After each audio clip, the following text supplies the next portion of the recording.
Hello friends, आजच्या व्हिडिओमध्ये आपण पाहणार आहोत गणपतीपुळे येथील प्राचीन कोकण संग्रहालय। हे संग्रहालय सुमारे 500 वर्षापूर्वीच्या कोकणातील लोकांचे जीवन, संस्कृती आणि समृद्ध वारशाचे वास्तव्यदर्शी दर्शन घडवते। संग्रहालय पाहण्यासाठी प्रति व्यक्ती 50 रुपये तिकीट असून तिकीट दरामध्ये संग्रहालयाच्या आत फिरण्यासाठी मार्गदर्शक उपलब्ध असतो, जो संपूर्ण माहिती देतो। नमस्कार, मी पूजा प्राचीन कोकणमध्ये आपले स्वागत करते। Konkan tourism development and research centre ही आमची संस्था आहे आणि या ठिकाणी आम्ही पर्यटनातून रोजगार निर्मिती हा विषय घेऊन आम्ही इथे काम करत आहोत। विविध धार्मिक ग्रंथांचा अभ्यास करून आम्ही इथे एक नक्षत्र बाग तयार केली आहे। प्रत्येकाच्या जन्म नक्षत्रानुसार एक वृक्ष आराध्य वृक्ष म्हणून मानला जातो। त्याची पूजा अर्चा केल्यास त्या व्यक्तीला धन सौख्य आरोग्य प्राप्त होते। बाहेर बोर्ड लावलाय, प्रत्येकाच्या जन्म नक्षत्रानुसार एक्झिट करताना बोर्ड तुम्ही बघू शकता। थँक्यू। या शिलालेखावर लिहिलेली कविता कवी माधव यांनी 100 वर्षापूर्वी लिहिली। चिपळूण येथे झालेल्या पहिल्या कोकण मराठी साहित्य संमेलनामध्ये त्या कवितेला कोकणची प्रातिनिधिक कविता म्हणून स्वीकारण्यात आले। त्या कवितेमध्ये नंदनवन हा शब्द आला आहे। नंदनवन या शब्दाचा अर्थ स्वर्गातील इंद्राची बाग, ती जितकी सुंदर आहे तितकेच आपले कोकणही सुंदर आहे। इथे गुहा आहे, गुहा काळाचे प्रतीक आहे। गुहेच्या अलीकडे आहे वर्तमान काळ, तर गुहेच्या पलीकडे आहे 500 वर्षापूर्वीचा भूतकाळ। तर इथून पुढे पाहणार आहोत 500 वर्षापूर्वी कोकणी माणसे कशी राहत होती, त्यांची ग्रामरचना, समाजरचना, खाद्य संस्कृती, परंपरा कशा होत्या त्या पुढे पाहणार आहोत। गुहेतून येताना वाकून या।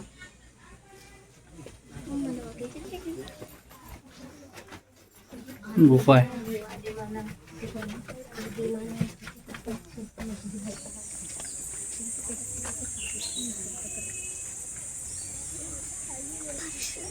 हे इथे आहेत भगवान परशुराम। आपल्या पुराणात उल्लेख आलेला आहे की हजारो वर्षांपूर्वी भगवान परशुराम होऊन गेले। त्यांनी जिंकून घेतली आणि जिंकून घेतलेली संपूर्ण पृथ्वी त्यांनी दान केलेली कोणतीही गोष्ट आपण स्वतःसाठी वापरत नाही, परंतु यांना राहण्यासाठी भूमी आवश्यक होती। आज आपण ज्या ठिकाणी उभे आहोत त्या ठिकाणी हजारो वर्षांपूर्वी समुद्र होता, त्याच्याशी त्यांनी युद्ध केले व 40-50 किलोमीटर पाठीमागे ढकलले व या ठिकाणी सुंदर अशा कोकण प्रदेशाची निर्मिती केली, म्हणून या भूमीला परशुराम भूमी असे म्हणतात। हे आमच्या ग्रामदेवतेचं मंदिर आहे। पूर्वी धार्मिक संस्था गाव नियंत्रित करत असत। गावातील सगळे लोक इथे एकत्र येत असत। तर गावातील 2 व्यक्तींची भांडणे झाली तर सगळा गाव एकत्र येऊन गावप्रमुख न्यायदान करीत असे। आणखीन एक महत्त्वाचं वैशिष्ट्य म्हणजे जगभराची प्रथा आहे की प्रत्येक जाती धर्माचे लोक हे आपापल्या देवाकडे जातात व देवाचं दर्शन घेतात। तसंच आपण कोकणी माणसं सुद्धा वर्षभर देवात जाऊन देवाचं दर्शन घेतो आणि जेव्हा शिमग्याचा सण येतो तेव्हा हाच देव पालखीमध्ये बसवून प्रत्येकाच्या घरोघरी नेला जातो। म्हणजे कोकणी माणूस आणि देव यांचं नातं इतक्या जवळचं आहे की आमचं त्याच्याकडे येणं जाणं असतं। पारंपरिक वाद्ये आहेत, लाकडी ढोल आहेत, मातीचे ताशे आहेत। त्यांचा खालील भाग हा मातीचा बनवलाय। हे ताशे 110 वर्षापूर्वीचे जुने आहेत। ही वाद्य वाजवणारे जर कसबी असते आवाज 1 ते 2 किलोमीटर पर्यंत लांब जात असे। पूर्वी यांचा वापर संदेश वहन आणि धार्मिक कार्यामध्ये। इथे सवाटा देव आहे। असं म्हणतात की कोकणात भरपूर भूत असतात, तर कोकणवासियांची अशी श्रद्धा आहे की हा देव त्यांच्यावर नियंत्रण ठेवतो, म्हणून याला शिमग्याच्या बळी गाराणे घातले जाते, तसेच पशुबळी दिले जातात। तिकडे वीरगळ आहे, सैन्यामध्ये शहीद झालेल्या लोकांचं प्रतीक चिन्ह आहे। कोळी समाजाची लोक समुद्राच्या इतकी जवळ राहतात की समुद्राच्या भरतीचे पाणी त्यांच्या घराला लागून जाते। काही लोक एवढी छोटी उडी घरामध्ये 8-10 तास मासे कधी कधी समुद्राच्या उचलणाऱ्या लाटा हे त्यांच्या उडीपेक्षा मोठ्या असतात। काही लोक आपली उडी कुशलतेने वल्लावतात व पहाटेच्या वेळी घरी येतात।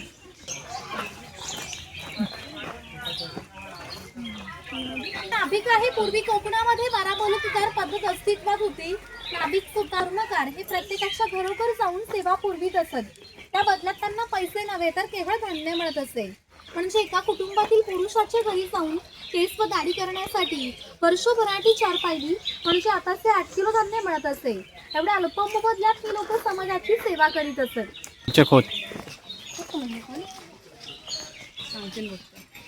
इकडे खोताचं घर आहे। राजाचा गावातील थेट प्रतिनिधी म्हणजे खोत। धार्मिक व राजकीय बाबतीत पहिला मान हा खोताचा असे। खोत हा गावचा प्रमुख असे। गावात न्यायदान करणे, महसूल गोळा करणे, कायदा व सुव्यवस्था सांभाळणे ही कामे खोताची असत। ही खोताची बायको आहे। कोकणी स्त्रिया सुंदरही होत्या तसेच शूरही होत्या। परंतु त्यांना स्वातंत्र्य नव्हते. माझघराचा उंबरठाही त्यांच्यासाठी मर्यादा होती. ही खोताची काही मुले आहेत ती आपला परंपरागत खेळ सोंगट्या खेळत आहेत. हाच खेळ महाभारतात धर्मराज व दुर्योधन त्यांच्यामध्ये द्युम्न नावाने खेळला गेला. त्या घराची रचना पहा. खोत ज्या उंचवट्यावर बसलेत त्याला ओटी असे म्हणतात. मान्यवरांनी ओटीवर बसायचे. ही समोर आहे ती पडवी सर्वसामान्यांनी पडवीला बसायचे. तर खोताच्या डाव्या बाजूला आहे स्वयंपाकघर, तर खोताच्या उजव्या बाजूला आहे देवघर आणि खोताच्या मागच्या बाजूला आहे माझघर म्हणजे पूर्वीची बेडरूम. घरासमोर अंगण आहे, अंगणात तुळस आहे. अंगण हे कोकणी घराचं वैशिष्ट्य आहे. तुम्हाला कोकणातील एकही घर असं दिसणार नाही की ज्यापुढे अंगण नाही आणि तुळसही नाही. तिथे आणखी त्यांचे जुने प्रकार दाखवले ते बघू शकता.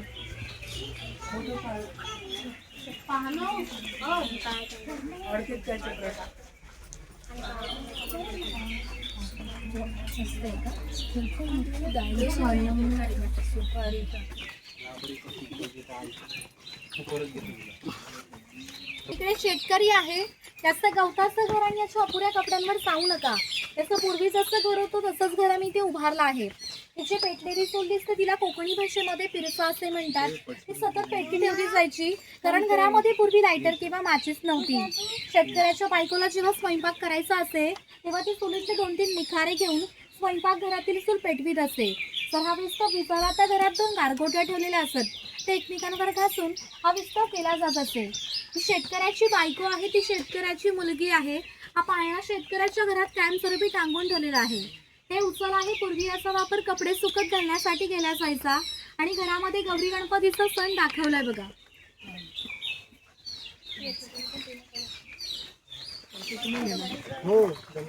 इकडे कुंभार आहे. मातीशी संबंधित सर्व कामे हा कुंभार करीत असे. हे सफेद रंगाचं मडकं आहे ते माडी काढायचं मडकं आहे. कोकणामध्ये नारळाची झाडं मोठ्या प्रमाणात असतात. त्यांना नारळ येण्याआधी पोळी येते, तिला आडवा काप दिला जातो व बाजूने विशिष्ट प्रकारचा झाडपाला लावला जातो. तो झाडपाला आतील पाडी शोषून घेतो व ही थेंबथेंब गरवी पाडी मडके वरचेवर लावून त्यामध्ये साठवली जाते. काळाच्या ओघात 12 बलुतेदारांचे व्यवसाय नष्ट झाले, परंतु माडी काढायचा व्यवसाय अजूनही व्यवस्थित सुरू आहे. इथे हा सोनार आहे. सोनार हा गावातील महत्त्वाचा घटक होता. गावातील स्त्रियांना लागणारे दागिने तसेच देवदेवतांना लागणारे दागिने बनवून देण्याचे काम हा सोनार करीत असे. त्याच्या अप्रतिम कलाकुसरीमुळे त्याच्या दागिन्यांना जगभर मागणी होती. नवरात्र, शिमगा व अन्य वेळी ग्रामदेवतेला दागिने घालण्याचा मान हा सोनाराचा असेल. इकडे सुतार आहे. कोकणातील 12 बलुतेदार दाखवताना जे अधिक कौशल्यवान आहेत तेच आम्ही इकडे दाखवले आहेत. त्यापैकी हा सुतार आहे. सुताराचे खरे काम शेतकऱ्याला लागणारी लाकडी अवजारे बनवून देणे. हा सावंतवाडीचा सुतार आहे. सावंतवाडीतील लोकांचे लाकडावरील कोरीव काम हे आजही जगप्रसिद्ध आहे. त्यांच्या काही हस्तकौशल्याच्या वस्तू तुम्हाला आमच्या हस्तकला विक्री केंद्रामध्ये पाहायला मिळतील. तिकडे दरवेशी आणि गारुडी दाखवलेत बघा खेळ करणारे.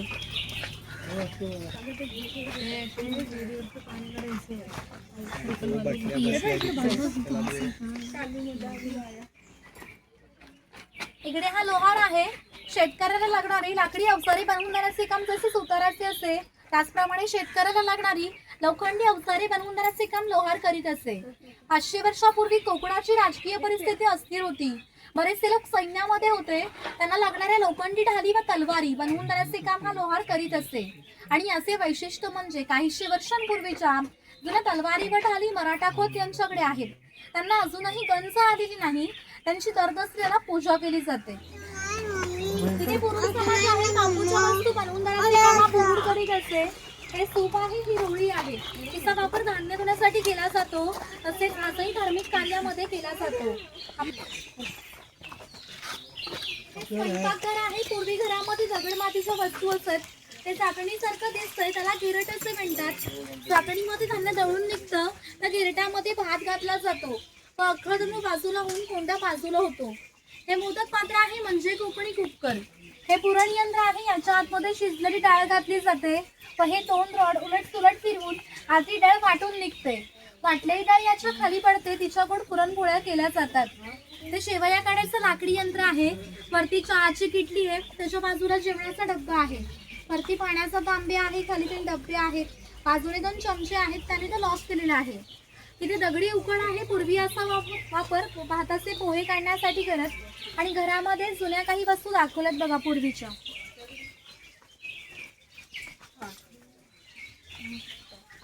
बाजूला मावरा बाजार दाखवलाय बघा इथे. ते कासार आहे, मगाशी सांगितल्याप्रमाणे 12 पलोतीदार प्रत्येकाच्या घरोघर जाऊन सेवा पुरवीत असत. त्याप्रमाणे कासारी आला आहे. हे या मुलीचं घर आहे. या मुलींची लग्न वयाच्या 8व्या व 10व्या वर्षी होत असत. त्यांना बांगड्या भरण्याचा कोणताही मोबदला त्या कासाराला मिळत नसे. ज्यावेळी या मुलीचं लग्न होईल त्यावेळी या मुलीचे वडील या कासाराला एक सोन्याचा दागिना देत असेल. या व्यतिरिक्त या कासाराला कोणताही मोबदला मिळत नव्हता. म्हणजे हा कासार 8-10 वर्ष या मुलींना मोफत बांगड्या देत होता.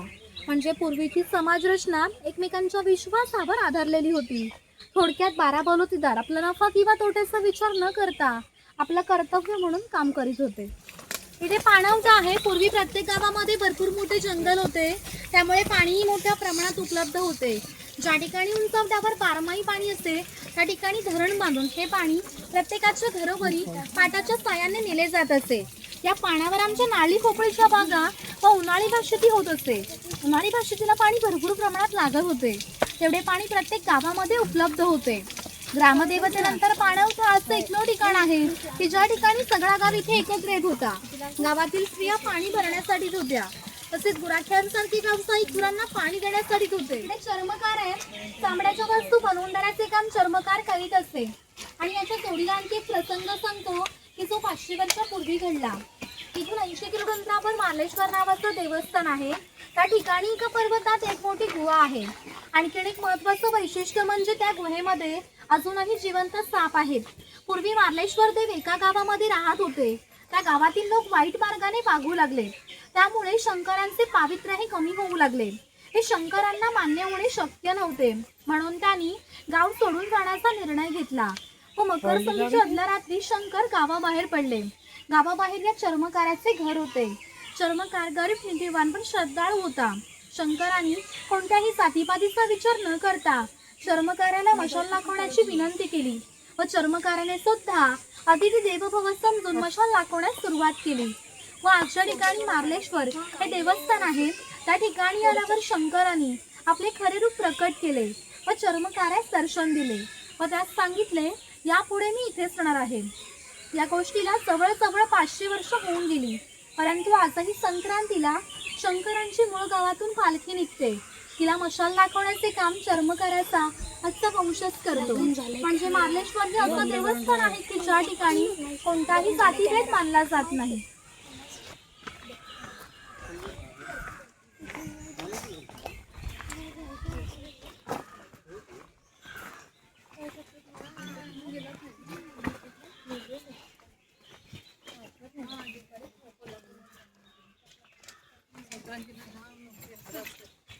आहे की ज्याच्याकडे भरपूर धन आहे. हा धनगर समाज इतक्या दुर्गम ठिकाणी राहत असते की त्यांचा पहिला बस स्टॉप 10 ते 12 किलोमीटर अंतरावर असते. ही लोक जेव्हा गावामध्ये आहेत तेव्हा त्यांच्या पायात चामड्याच्या वाणा, हातात घुंगराची काठी, खांद्यावर फाटकी कोंबडी या वेशभूषेमध्ये येत असत. असे असले तरी धनगर 100 ते 125 गायी, 5 ते 25 म्हशी यांचा मालक असे. या गायी म्हशींची किंमत 8 ते 10 हजार पर्यंत असते. या साऱ्यांची विक्री करायचे म्हटलं तर काही लाखात जाते. इतक्या धनसंपत्तीचा मालक हा धनगर होता आणि याची राहणीमान साधी होती. हातील लाल रंगाच्या खोडापासून कात तयार केला जातो. जो पानामध्ये खातात तो कात हा वेगवेगळा आहे झाडाच्या आतील खोडापासून.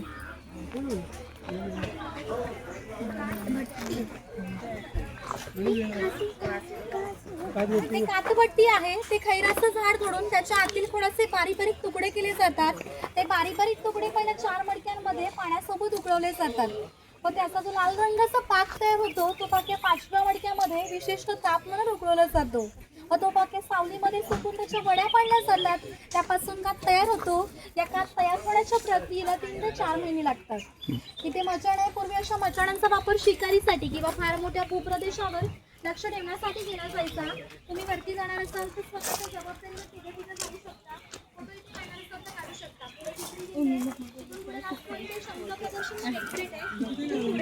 येथे कोकणामध्ये होणाऱ्या नमन कलेची पात्रे दाखवली आहेत.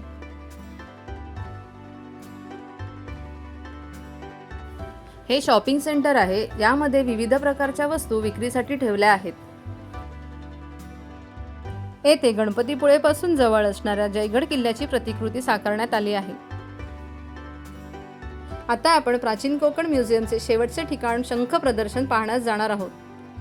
येथे आपल्याला भारतातील विविध प्रकारचे शंख शिंपले पाहता येतील. त्याचप्रमाणे येथे प्रसिद्ध माशांचे प्रकार पाहण्यासाठी ठेवले आहेत. परंतु येथे व्हिडिओ शूटिंग करण्यास मनाई आहे, त्यामुळे आपल्याला हे प्रदर्शन व्हिडिओ मार्फत पाहता येणार नाही. येथे आपली प्राचीन कोकणची सफर पूर्ण होते.